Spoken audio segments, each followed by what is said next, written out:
Senhor Jesus Cristo, Yeshua HaMashiach, guia-me por um bom caminho, dai-me sabedoria, conhecimento, glória, honra e paz. Seja o meu Salvador e o meu protetor, e faça o mesmo com todos os filhos de Deus, o Pai Eterno, o Criador de todas as coisas. Eu agradeço no nome do Pai, do Filho e do Espírito Santo. Amém.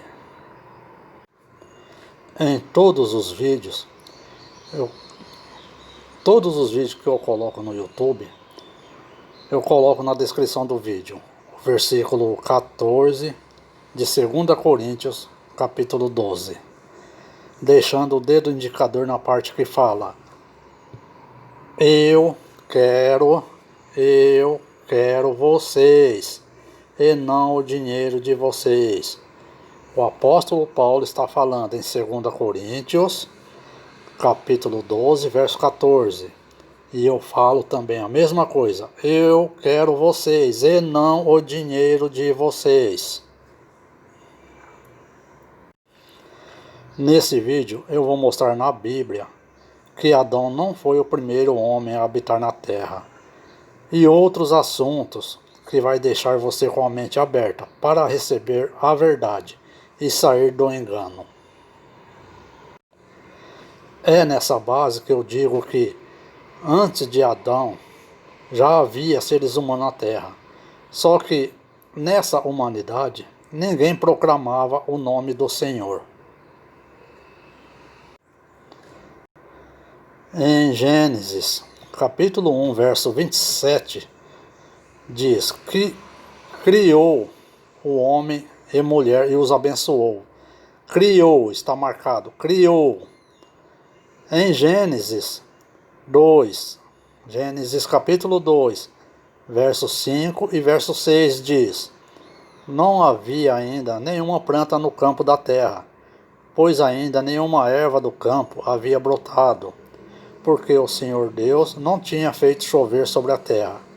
E também, figura de linguagem, presta atenção, não havia ninguém para cultivar o solo, mas uma neblina subia da terra e regava toda a superfície do solo.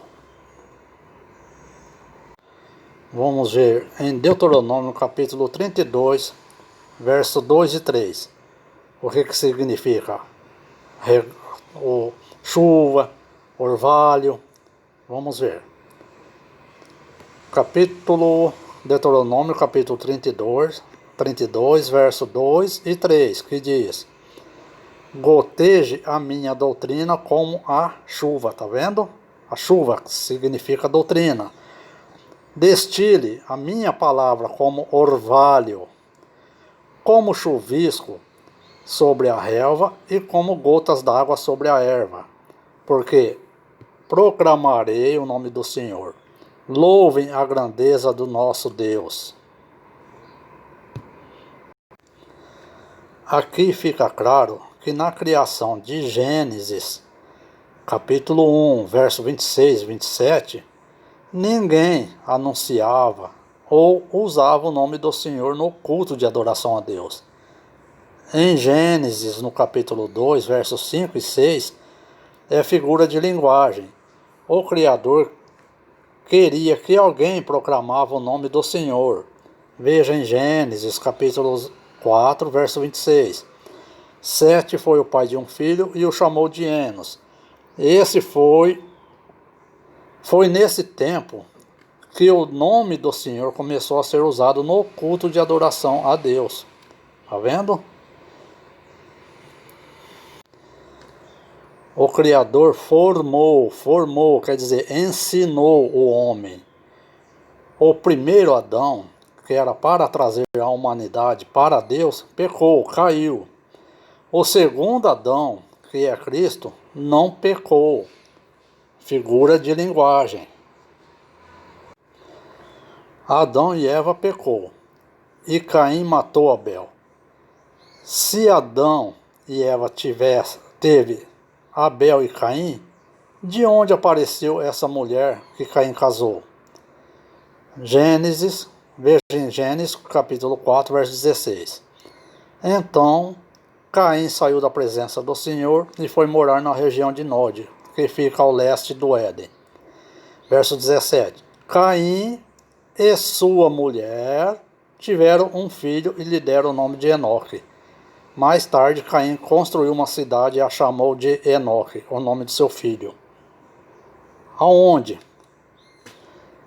que arrumou essa mulher, então? Se Adão e Eva teve Abel e Caim, Caim mata o irmão, então ficou Adão, Eva e Caim. De onde apareceu essa mulher que Caim casou? E essa mulher não é filha de Adão e Eva.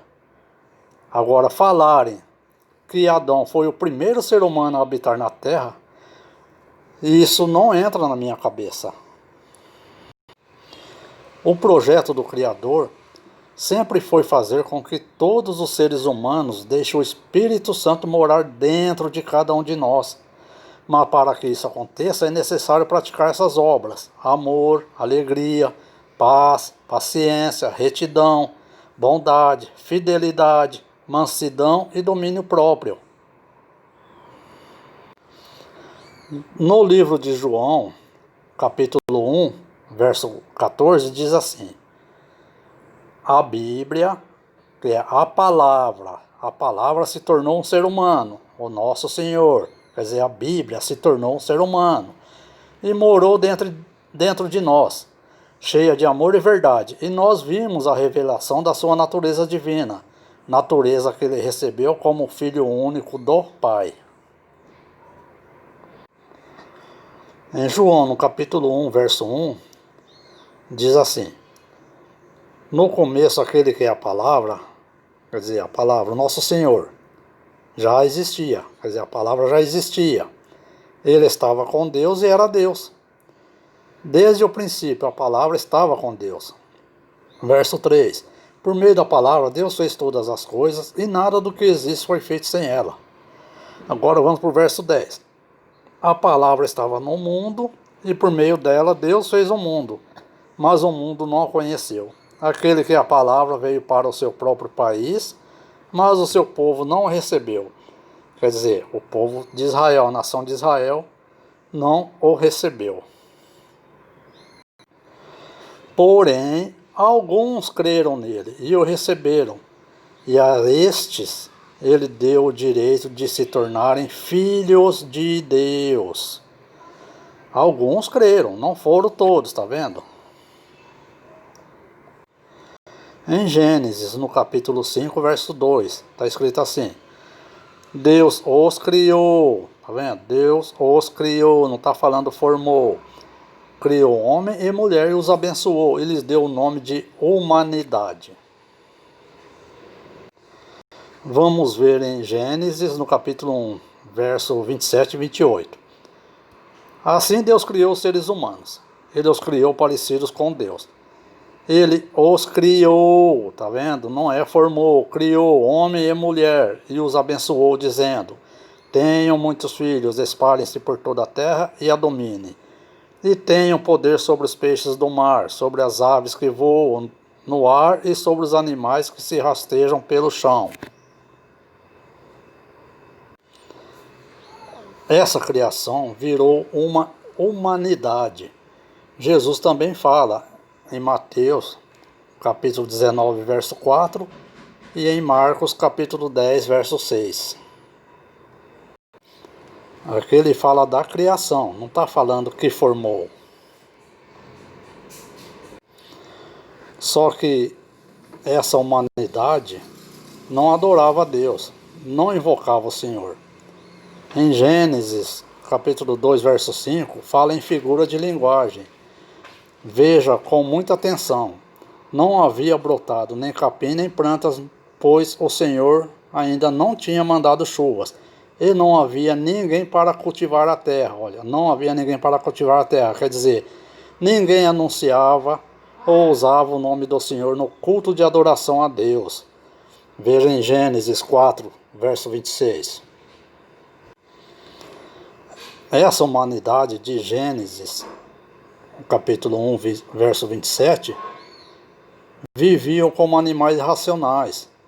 não haviam fidelidade, eram idólatras, autossuficientes, violentos, e as mulheres eram de todos os homens, e os homens eram de todas as mulheres, e não tinham amor ao próximo e nem temor a Deus. Está em Gênesis, no capítulo 6, verso 11 a 13. Então o Criador formou o homem, formou, figura de linguagem. Veja em Gênesis, capítulo 2, verso 7. Então do pó da terra o Senhor formou o ser humano. O Senhor soprou no nariz dele uma respiração de vida, e assim ele se tornou um ser vivo. Formou, ensinou. Foi o mesmo que o Messias fez quando chamou os discípulos. Formou, ensinou os discípulos. O Criador fez o mesmo com Adão e Eva. O Criador formou, ensinou Adão e Eva a anunciar o nome do Senhor. Ele ensinou Adão e Eva a anunciar o nome do Senhor a essa humanidade de Gênesis capítulo 1, verso 27. E com isso Adão e Eva e seus descendentes ficariam no paraíso. Teriam vida plena, que é igual paraíso. Mas a Eva foi enganada pela mentira da cobra, que é igual pessoas falsas, espertas, manipuladoras. Veja em Mateus, Jesus Cristo falando, em Mateus no capítulo 23, no verso 29 e o verso 33. Ele chama os líderes religiosos de serpentes. Em 1 Timóteo, no capítulo 2, verso 14, também fala que não foi Adão que foi enganado. A mulher é quem foi enganada e o desobedeceu à lei de Deus, à lei moral de Deus. No livro de Jó, comenta sobre o pecado de Adão. Na Bíblia, versão Almeida, Revista e Corrigida. Jó, capítulo 31, verso 33. Está falando: se como Adão encobri as minhas transgressões, ocultando o meu delito no meu seio.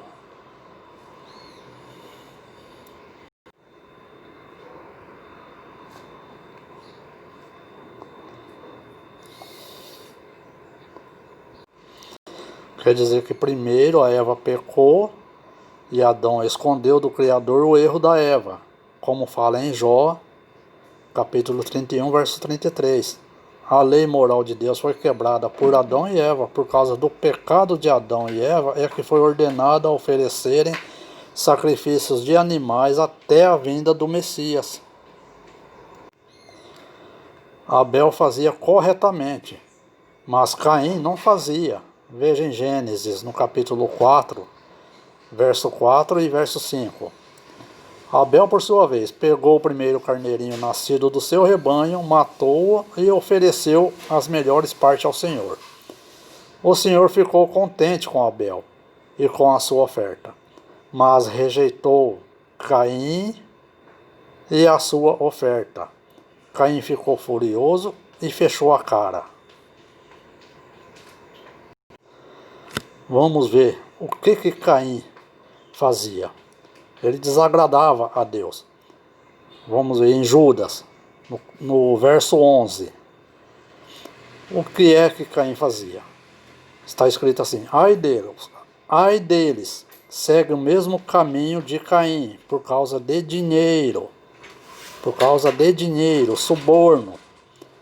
Eles se entregam ao mesmo erro de Balaão.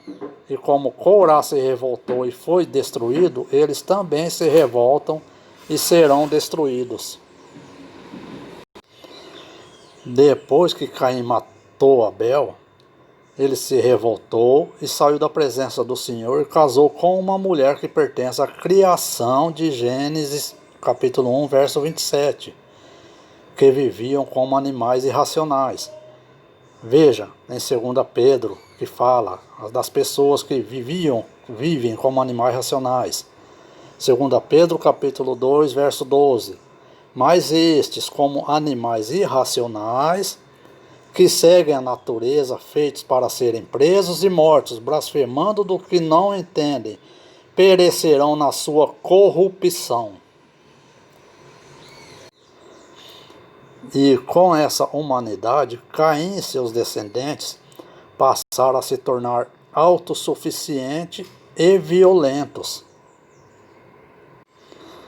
No texto de Gênesis, capítulo 4, do verso 17 a 26, apresenta o desenvolvimento da civilização com suas bases culturais e tecnológicas. Surge o homem político da polis, igual cidade, Gênesis capítulo 4, verso 17. O homem artista, Gênesis capítulo 4, verso 21. E o homem artesão, Gênesis capítulo 4, verso 22. A civilização, porém, nasce de Caim. Autossuficiência e violência se multiplicam cada vez mais, gerando uma sociedade fundada na hostilidade e na competição. Tudo perdido? Não.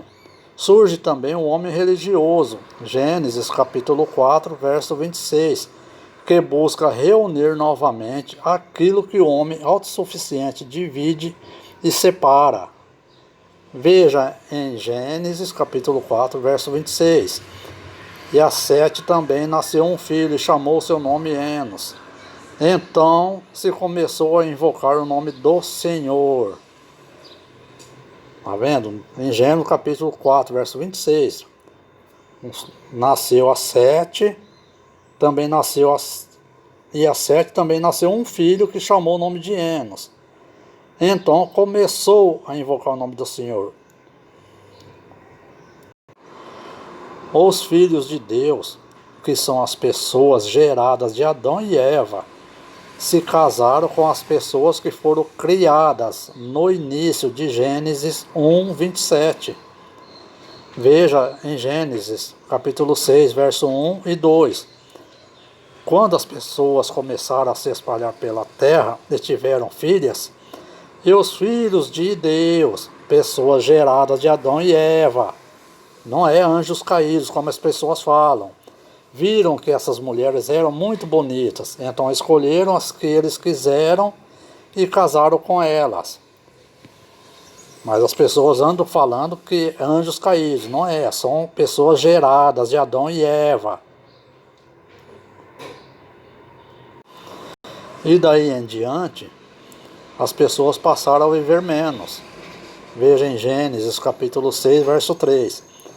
Aí o Senhor Deus disse: não deixarei que os seres humanos vivam para sempre, pois são mortais. De agora em diante eles não viverão mais do que 120 anos.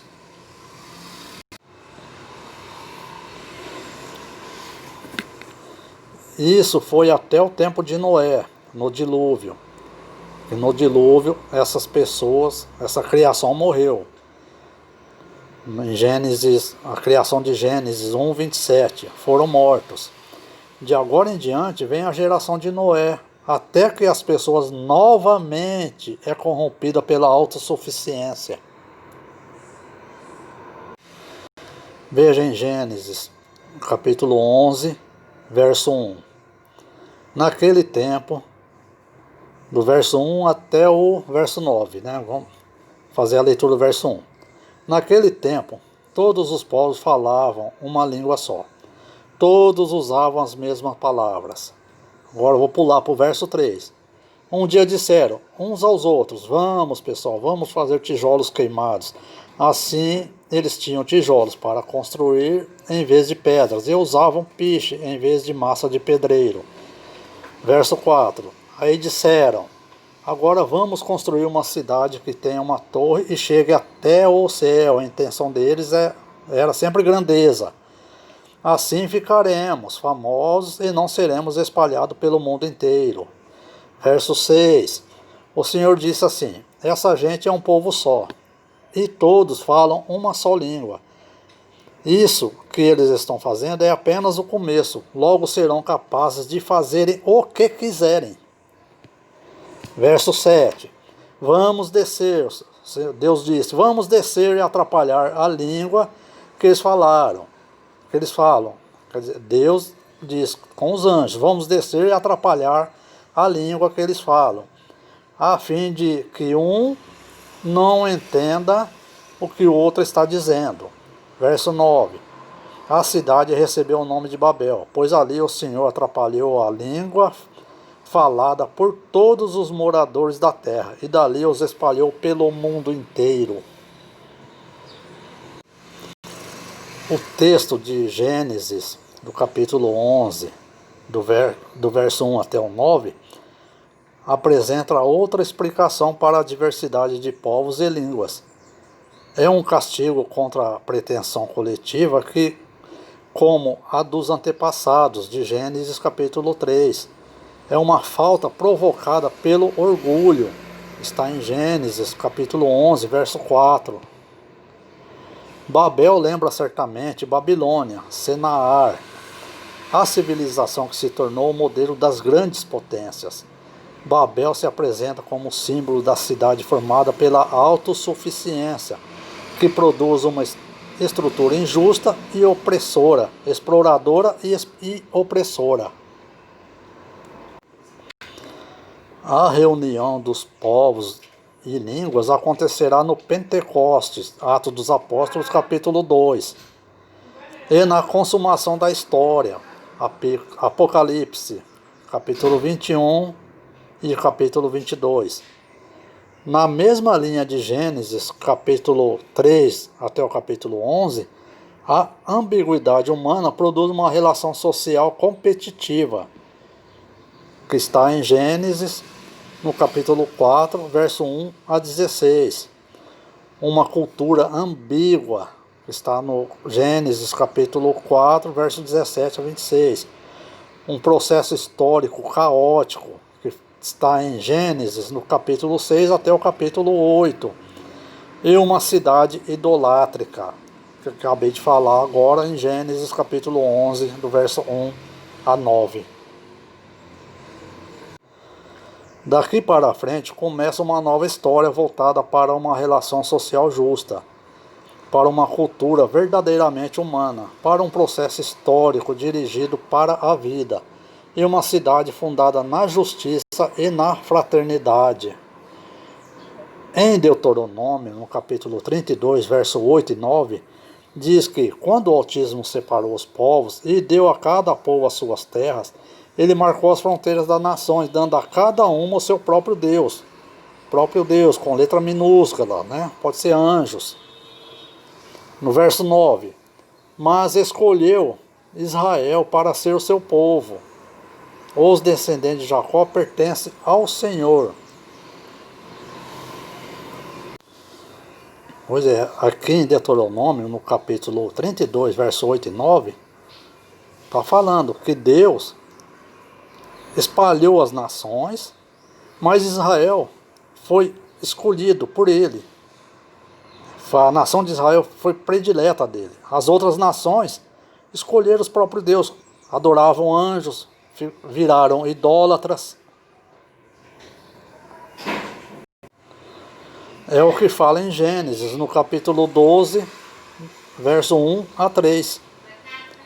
Certo dia o Senhor Deus disse a Abraão: saia da sua terra, do meio dos seus parentes e da casa de seu pai, e vá para uma terra que eu lhe mostrarei.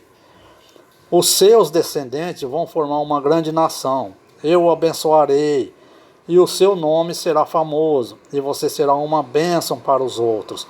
Abençoarei os que o abençoarem, e amaldiçoarei os que o amaldiçoarem.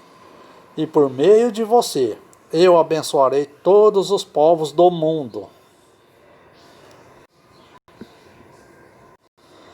Até aqui está falando da nação de Israel. As outras nações criaram seu próprio Deus. Eram idólatras. E cada nação era protegida por um anjo bom ou um anjo mau. Aqui está falando Deus com letra minúscula. Preste atenção. Veja em Daniel, no capítulo 10, verso 20 e 21. Ele disse: sabe por que eu vim falar com você? Foi para dizer-lhe o que está escrito no livro da verdade. Livro da verdade. Mas agora eu preciso ir lutar contra o anjo protetor da Pérsia, tá vendo? Anjo protetor da Pérsia, é uma nação. Quando a luta acabar, virá o anjo protetor da Grécia, tá vendo? Anjo protetor da Grécia, outra nação. Mas na minha luta contra eles, não havia ninguém para me ajudar, a não ser Miguel, o anjo protetor de Israel. Aqui está falando, já 3 nações. A Pérsia tinha um anjo, a Grécia tinha outro anjo. Israel, Miguel, que era o anjo protetor de Israel. Nessa visão de Daniel, do capítulo 10, do verso 1 até o capítulo 11, verso 1, diz que a visão descreve a aparição de anjo Gabriel, que transmite aos homens o que Deus quer revelar. Depois de dizer que Deus se revela aos humildes, o anjo explica o motivo do seu atraso. Estava combatendo o anjo dos persas, que tinha Miguel, o anjo guardião de Israel. O conflito entre anjos é estranho para nós, conforme os antigos. Conforme os antigos, cada povo era protegido por um anjo, bom ou mau. Quando as nações estavam em luta, os anjos também lutavam entre si. Aqui dá a entender que os anjos do bem e do mal tiveram participação na criação de Gênesis 1, 26. Veja, Gênesis capítulo 1, verso 26. Então Deus disse, façamos, no plural, o ser humano a nossa imagem, nossa, plural. Ele será semelhante a nós, está no plural. Dominará sobre os peixes do mar, sobre os peixes do mar, sobre as aves do céu, sobre os animais domésticos, sobre todos os animais selvagens da terra, e sobre os animais que rastejam pelo chão. Esse tempo era os tempos da ignorância. Em Atos dos Apóstolos, no capítulo 17, verso 30, fala que no passado Deus não levou em conta essa ignorância. Mas agora ele manda que todas as pessoas, em todos os lugares, se arrependam dos seus pecados. O texto de Atos dos Apóstolos, no capítulo 17, do verso 16 a 34, diz que a permanência de Paulo em Atenas serve de ocasião para Lucas mostrar a dinâmica do anúncio evangélico dentro de uma sociedade idolátrica e intelectualista. Primeiro, o missionário observa o ambiente, entrando em contato com o povo simples, praças públicas, e com as pessoas mais influentes, filósofos, e fazendo uma provocação. Interpelado, o missionário começa a explicar o seu anúncio. É importante partir da observação da realidade. Paulo menciona a inscrição de um altar que ele viu, Atos 17, verso 23, e mostra que o Deus desconhecido é o Deus verdadeiro que dá a vida, Atos 17, verso 23 a 28. Depois cita um poeta conhecido, Atos 17, verso 28, para criticar a idolatria que aliena o homem. Criticar a idolatria que aliena o homem. Atos 17, verso 29. O ápice do anúncio é o julgamento, isto é, a manifestação da verdade. O Deus vivo se manifestou em Jesus Cristo. Para ser da raça do Deus verdadeiro, o homem deve confrontar-se com Jesus Cristo, reconhecendo o Deus verdadeiro, libertação da idolatria, e assim tornando-se homem verdadeiro, libertação da autossuficiência e da alienação. O julgamento então se realiza. Alguns rejeitam e se enrijecem na própria autossuficiência. Atos 17, verso 32. Outros aceitam e se convertem. Atos 17, verso 34. Até aqui deixei bem claro que Adão não foi o primeiro homem a habitar na terra. Isso está muito claro. No próximo vídeo eu vou falar sobre lei de Deus e lei de Moisés. Muita gente faz muita confusão sobre isso. A lei de Deus, a lei moral, ela é eterna. Os 10 mandamentos, estou falando os 10 mandamentos.